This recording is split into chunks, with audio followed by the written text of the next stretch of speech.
Good morning, travelers. Good morning, art lovers. This morning I'm here with a friend, Ludovica, who's a tour guide. She's very, very knowledgeable. We're in Naples, just outside of the historic center of Naples.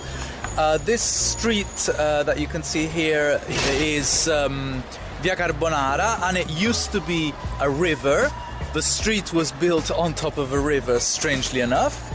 And we are outside an ancient church of Naples called Pietatella, Church of Mercy. We're just going to go in for a peek, but our intention is to take you to visit another church, San Giovanni a Carbonara, which is very meaningful because it's just stacked with the masterpieces of art. Yes. Having a look at the facade of Pietatella, we cannot but wonder how on earth a football has finished through the window from the inside of the church. This is the most ancient painting in the church, and something's going on here because we have two paintings, one overlapping the other. Anyway, this is Una Pietà,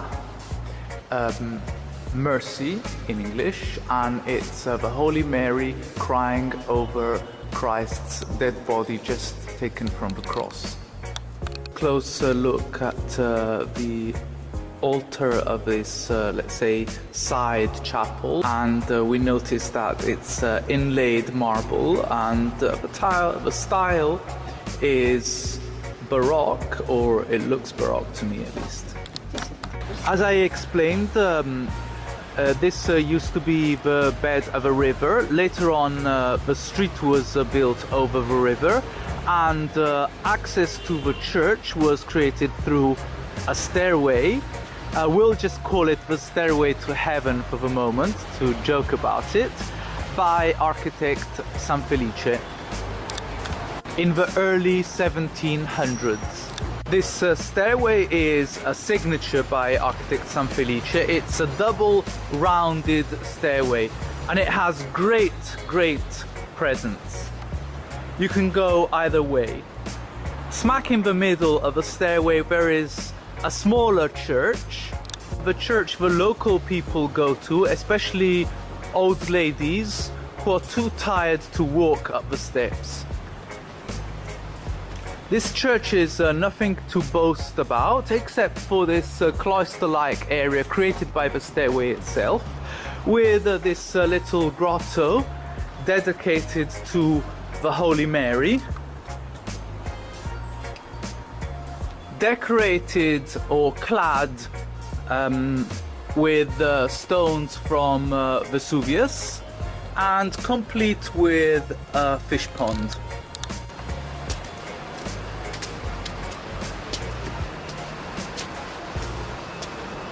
We will have to go through several churches to get to the one we intend to visit.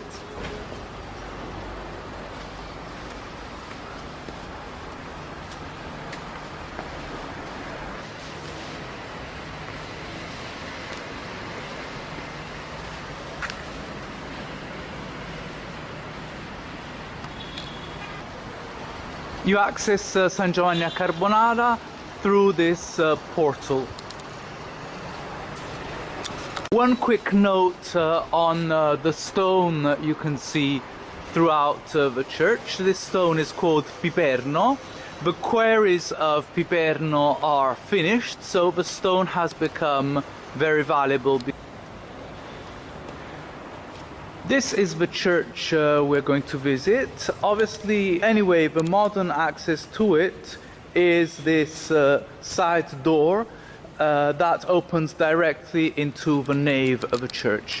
The church is part of a complex of monuments, and it's so extensive that some of the monuments are still closed and they need to be restored, but only God knows when this is going to happen.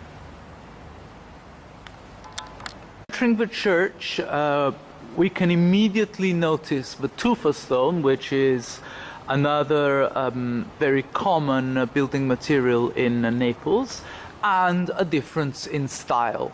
The windows are very tall, the arches are pointed, so the church is Gothic. Gothic is clearly older than Baroque. Lots of medieval details in the columns and the ribs of the portal.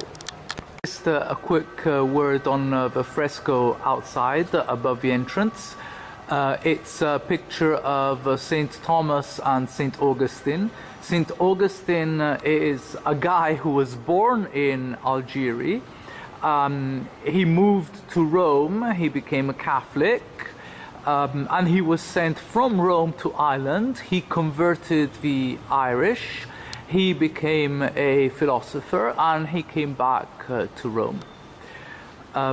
Whereas St. Thomas was one of the apostles. This painting is rather important because it was executed by an artist called Besozzo in the 1300s, the same person who worked on the Duomo di Milano, the Cathedral of Milan. So we're talking about one of the greatest artists of his time.